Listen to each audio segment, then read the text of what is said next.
नमस्कार, दिल्ली लाइव देख रहे हैं आप और मैं हूं आपके साथ आशीष प्रमोद गोस्वामी। नॉर्थ ईस्ट दिल्ली की बात करेंगे तो यहां पर सुंदर नगर वार्ड 33 में शिक्षा के स्तर पर काम करने वाले आम आदमी पार्टी के मंत्री राजेंद्र पाल गौतम ने स्कूल का शिलान्यास किया।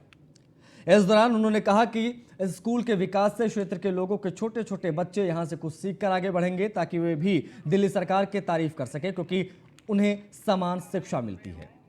निजी स्कूलों की जगह सरकारी स्कूलों की व्यवस्था अच्छी हो रही है। वार्ड के लोगों को समर्पित किया जा रहा है।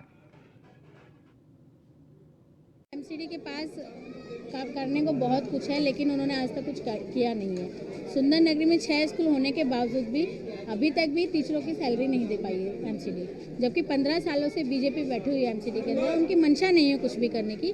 लेकिन वहीं दिल्ली सरकार ने, जब से 7 साल हुए हैं दिल्ली सरकार को, और उन्होंने अपने स्कूलों को इतना बेटर कर दिया। अपने टीचरों को बाहर विदेशों में वो ट्रेनिंग के लिए भेजते हैं। क्या मैडम इस स्कूल का निर्माण कार्य चल रहा था, आपने कभी इसमें दौरा किया आपने? जी बिल्कुल, कई बार किया। जब शिकायतें मिली कि मिट्टी ये लग रही है, ईंट ये लग रही है, तब आकर यहाँ पर रोका भी है और अच्छी बिल्डिंग बनी है। एमसीडी की गलत चीज़ों का इस्तेमाल करते हैं, ऐसे लोग सजा के हकदार हैं, उसके लिए वो जांच होनी चाहिए। बच्चों का संदेश देना चाहेंगे आज के लिए? बच्चों को एक ही बात कहना चाहूँगा कि बच्चों, अगर आप जीवन में आगे बढ़कर अपना एक अच्छा भविष्य चाहते हैं तो आप कम से कम पढ़ाई पर जरूर ध्यान, अपना होमवर्क जरूर करें, और कोई चीज़ समझ में नहीं आती तो टीचर से नेक्स्ट डे आके जरूर आप लोग पूछें।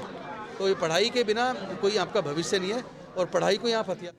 स्ट्रीट क्राइम को रोकने और बदमाशों में खौफ पैदा करने के लिए जिले की पुलिस टीम ने सामूहिक पेट्रोलिंग की शुरुआत की है, जिसमें लगभग 200 बाइक पर सवार पुलिस के जवान सायरन बजाते इलाके में एक साथ घूमने लगे। इससे लोगों की इतनी बड़ी मात्रा में पुलिस की टीम को देखकर जहां आत्मविश्वास पैदा होगा, वहीं बदमाशों और स्ट्रीट क्राइम करने वालों का पुलिस की इतनी बड़ी मौजूदगी देखकर खौफ पैदा होगा। गौरतलब है कि जिला कप्तान शंकर चौधरी ने द्वारका जिला पुलिस की कमान संभालने के साथ क्राइम कंट्रोल करने और बदमाशों की धर पकड़ के लिए ऑपरेशन वर्चस्व अभियान चलाया हुआ है। इस अभियान के तहत दर्जनों बड़े बदमाशों को पुलिस गिरफ्तार कर चुकी है। वहीं मोहन गार्डन, बिंदापुर, उत्तम नगर इलाके में अवैध रूप से रह रहे अफ्रीकन मूल के नाइजीरियन नागरिकों की लीगल कार्रवाई के बाद लामपुर के डिटेंशन सेंटर भेजा जा चुका है।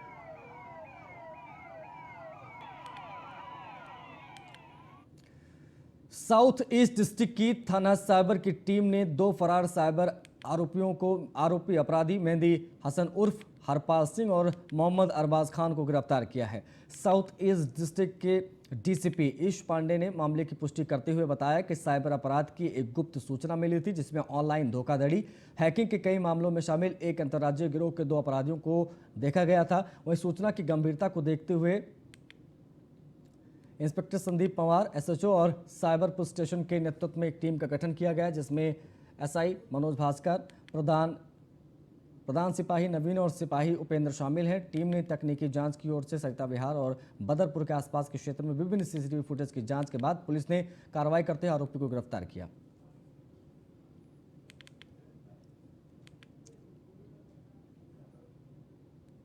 दिल्ली सरकार की नई आबकारी नीति को लेकर अब राजनीति गरमा रही है। दिल्ली सरकार की नई आबकारी नीति के तहत हर वार्ड के अंदर 3 प्राइवेट शराब के ठेके खोले जाने को लेकर बीजेपी ने सीएम अरविंद केजरीवाल को घेरना शुरू कर दिया है। दक्षिणी दिल्ली नगर निगम के महापौर ने इस मुद्दे को लेकर कहा कि निगम एक तरफ हर वार्ड में इंग्लिश मीडियम स्कूल खोल रहा है, तो वहीं दिल्ली सरकार हर वार्ड में इंग्लिश ठेके खोल रही है। दिल्ली सरकार की इस नई नीति के खिलाफ अब दक्षिणी दिल्ली नगर निगम में भी कमर कस ली है।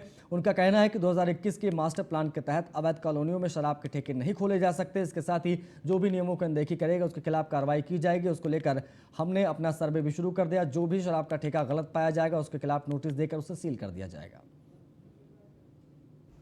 किस तरह से लोगों को गुमराह करके जो हमारे अनऑथराइज्ड कॉलोनीज के जो निवासी हैं, जो हमारे रेजिडेंशियल एरिया में जो लोग रहते हैं, जो अनऑथराइज्ड कॉलोनी में जो नॉन कन्फर्मिंग एरिया है, जो कन्फर्मिंग एरिया, उनको किस तरह से इस सरकार ने मिसगाइड करके, उनको गलत रास्ते पर ला करके, उनको गलत तरीके से गाइड करके उनके मकानों पर इलीगल शराब के ठेके खोलने का काम किया है। साथियों, वैसे तो बात हुई थी दिल्ली के अंदर कि घर घर पानी पहुंचाना है, ये राज्य सरकार के मैनिफेस्टो में था कि हम घर घर पानी पहुंचाएंगे। और जब कोरोना काल के अंदर पूरी दिल्ली में त्राहिमाम था, उस समय राज्य सरकार की मानसिकता आप देखिए कि कितना बड़ा धोखा इन लोगों ने दिल्ली की जनता के साथ किया। जहां पॉलिसी बननी चाहिए थी कि कोरोना से कैसे निपटा जाए, घर घर वैक्सीन कैसे पहुंचाई जाए, हर व्यक्ति को कोरोना का टीका कैसे लगाया जाए, लोगों को कोरोना से कैसे निकाला जाए, उनकी जान कैसे बचाई जाए, ये सरकार शराब माफियों के साथ बैठकर अपने घरों के अंदर शराब पॉलिसी पर काम कर रही थी, शराब की पॉलिसी बनाने का काम कर रही थी। बीजेपी सरकार के खिलाफ कांग्रेस कल जमकर विरोध प्रदर्शन करने जा रही है। महंगाई के खिलाफ कांग्रेस संसद का भी घेराव करेगी। साथ ही दिल्ली के जंतर मंतर पर कांग्रेस जमकर विरोध प्रदर्शन करने वाली है। इस दौरान कांग्रेस नेता राहुल गांधी भी मौजूद रहेंगे।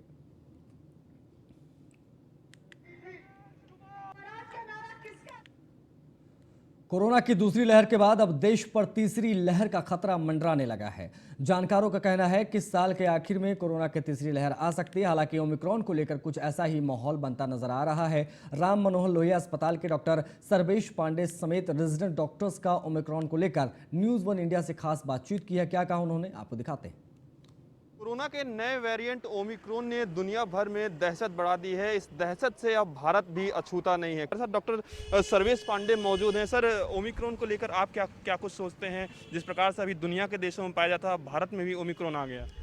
जैसा कि कह रहे हैं कि ओमिक्रॉन आ गया ना, तो डरने की बात नहीं है। अगर आप कोविड अप्रोप्रिएट बिहेवियर अपनाते हैं, मास्क, सैनिटाइजेशन और हैंड वॉश के साथ वैक्सीनेशन लेते हैं, तो डरने वाली बात नहीं है। इससे सोशल डिस्टेंसिंग का पालन करते तो इतना इसमें ये है, ये हाईली ट्रांसमिसिबल है, तो इसमें डरने वाली बात। जो सिम्टम भी आ रहे हैं, जो अगर ये सब ले चुका है तो माइल्ड से ही आ रहे हैं।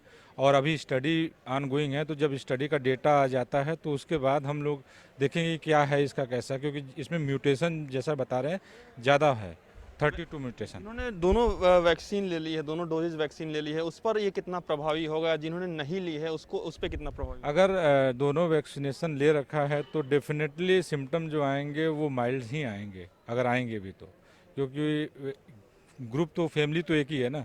ओमिक्रॉन B.1.1529 का जिक्र किया जा रहा है, जो काफ़ी खतरनाक बताया जा रहा है। आप एक डॉक्टर होते हुए किस तरीके से देखते हैं? एक्चुअल में इनके अंदर जीन होता है, जीन में म्यूटेशन होती है, मतलब चेंज होता है, बदलाव होता रहता है। पहला कोविड फर्स्ट वेव आई थी, सेकंड वेव वायरस में बदलाव आया, फिर से बदलाव आया। किस तरह का बदलाव आया? बदलाव की वजह से या तो फैलने की क्षमता बढ़ जाती है, या बीमारी की कितनी सीवियरिटी हुई है वो बढ़ जाती है। अब नया वायरस आया है, उस पर रिसर्च ज़्यादा नहीं हुई है, हो सकता है उसकी सीवियरिटी ज़्यादा बढ़ गई होगी और फैल भी ज़्यादा रहा है। इसलिए हमें तो सिर्फ इतना ही करना है, मास्क लगा के रखना है और दूरी बना के रखना है, कोविड अप्रोप्रिएट बिहेवियर फॉलो करना है, ये हम मैक्सिमम कर सकते हैं। आपको क्या लगता है किस प्रकार से लोगों को जागरूक होना पड़ेगा? क्योंकि लगातार अब देखा जा रहा था कि जो दोनों लहर आई थी, अब धीरे धीरे उस पर कंट्रोल हो गया था। ऐसे में अचानक ओमिक्रॉन का आ जाना, क्या लगता है कि किस प्रकार से हॉस्पिटल में व्यवस्थाएं करनी चाहिए और किस प्रकार की रिसर्च होनी चाहिए? जैसे कि हम सेकेंड वेव में भी देखे थे कि जब कोई वेव फेड ऑफ हो जाता है, जैसे फर्स्ट वेव जब कम हो गया था उसका असर, तो लोग भूलने लगते हैं। हम भी कभी भूल जाते हैं, लोग ऐसे ही बाहर निकल जाता है बिना मास्क का, बिना कोविड अप्रोप्रिएट बिहेवियर के। तो ये हमें भूलनी नहीं चाहिए। देखिए, ओमिक्रॉन को लेकर तो ज़्यादा रिसर्चेस हुए नहीं हैं, बट अगर हम एक प्रीवियस एग्जांपल लें, जैसे कि हमारा जो वैक्सीन पहले बना था, कोविशील्ड, कोवैक्सीन, इंटरनेशनल जितने वैक्सीन थे, वो सारे अर्लियर स्ट्रेन्स के बेसिस पे थे। जो पहले स्ट्रेन्स आए थे वर्ल्ड में, उन पे बना था वो वैक्सीन। उसके बाद जब सेकेंड वेव आई तो उस टाइम पे बहुत एक्सटेंसिवली यूज़ किया गया था उस वैक्सीन को, और जो भी स्टडी है उस वैक्सीन का वो सेकेंड वेव के टाइम पर का था।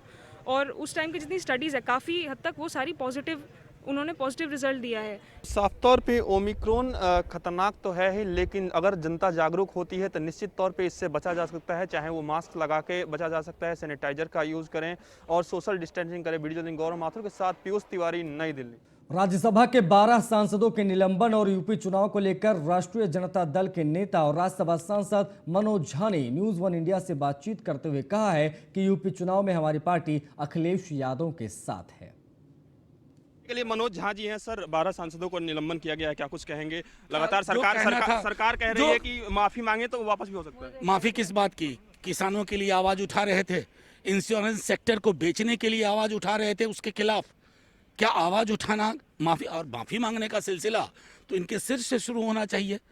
किसान कानून लिए हैं, अभी आप बैंक को प्राइवेटाइज करने जा रहे हैं, बेरोजगारी आप ही के दौर में चरम पर रही है। शुरुआत कीजिए माफी मांगने की। सर, यूपी चुनाव में आपकी पार्टी किसके तरफ रहने वाली है? हमारी पार्टी जनता के साथ है और अखिलेश जी के साथ जनता है। धन्यवाद सर। ये थे हमारे साथ मनोज झा जी, राज्यसभा सांसद, जिनका साफ तौर पे कहना है कि हमारी पार्टी कहीं ना कहीं जनता के साथ है और अखिलेश यादव जी के साथ है। वीडियो जर्नलिस्ट गौरव माथुर के साथ पीयूष तिवारी, नई दिल्ली। तो राज्यसभा के 12 सांसदों की निलंबन वापसी को लेकर विपक्षी दल एकजुट है। सभी सांसद निलंबन वापसी की मांग कर रहे हैं। राज्यसभा सांसद संजय सिंह भी विपक्ष की इस मांग पर कंधे से कंधा मिलाकर खड़े हैं। न्यूज़ वन इंडिया से खास बातचीत करते हुए सांसद संजय सिंह ने क्या कुछ कहा, आपको दिखाते हैं। बातचीत करने के लिए राज्यसभा सांसद संजय सिंह जी हैं। सर, 12 सांसदों का निलंबन हुआ, क्या कुछ कहेंगे? सरकार कह रही है कि माफी मांगे तब हम कुछ सोचेंगे। देखिए, माफ़ी तो इनको मांगना चाहिए। 750 किसानों की शहादत हुई है। माफ़ी मांगने का काम सरकार को करना चाहिए और ये माफ़ी मांगेंगे तो हम माफ़ी मांगेंगे। सर, इलाहाबाद विश्वविद्यालय का भी मुद्दा आप उठाने वाले, उसको क्या कुछ कहेंगे? हमने आज कंगना रानावत के पद्मश्री वापस लेने का भी मुद्दा उठाया, जिन्होंने देश की आज़ादी को भीख बताया है। और इलाहाबाद विश्वविद्यालय में जो वहाँ की वीसी हैं वो गलत ढंग से वहाँ बैठाई गई हैं और उनके खिलाफ तमाम मामले हैं, जिसको सदन में स्पेशल मेंशन के जरिए मैंने उठाने की नोटिस दी है। धन्यवाद सर। ये थे हमारे साथ राज्यसभा सांसद संजय सिंह जी, जिनका साफ तौर पे कहना है कि जो तमाम मुद्दे हैं उसको लेकर हमने एक राज्यसभा में नोटिस दिया है। वीडियो जर्नलिस्ट गौरव माथुर के साथ पीयूष तिवारी, नई दिल्ली। आम आदमी पार्टी की विधायक आतिशी ने कहा है कि बीजेपी ने दिल्ली में औरंगजेबी फरमान दिया है। 1679 के बाद पहली बार जजिया फरमान लगाया जा रहा है। बीजेपी शासित ईस्ट एमसीडी ने कई मंदिरों को नोटिस दिया है कि आप प्रॉपर्टी टैक्स भरो वरना आपका मंदिर सील कर दिया जाएगा। राम नाम पर वोट मांगना और फिर मंदिरों पर टैक्स लगाना, यह है भाजपा की असलियत। एमसीडी में बीजेपी का सिर्फ एक ही काम है, भ्रष्टाचार, उगाही करना, अपनी जेब भरना। ये तमाम बातें आतिशी ने कही। आम आदमी पार्टी ने बीजेपी से इस नोटिस के तुरंत वापस लेने की मांग की है। वहीं ईस्ट एमसीडी के एलओपी मनोज त्यागी ने कहा है कि गरीबों के लिए पहला आश्रय मंदिर होता है। बीजेपी उस आश्रय को भी बंद करना चाहती है। विधायक आतिशी ने कहा कि अगर बीजेपी की निगम ने मंदिर की तरफ आंख उठाकर भी देखा तो हमें जिस भी हद तक जाना पड़े हम जाएंगे और उसका कड़ा विरोध भी करेंगे।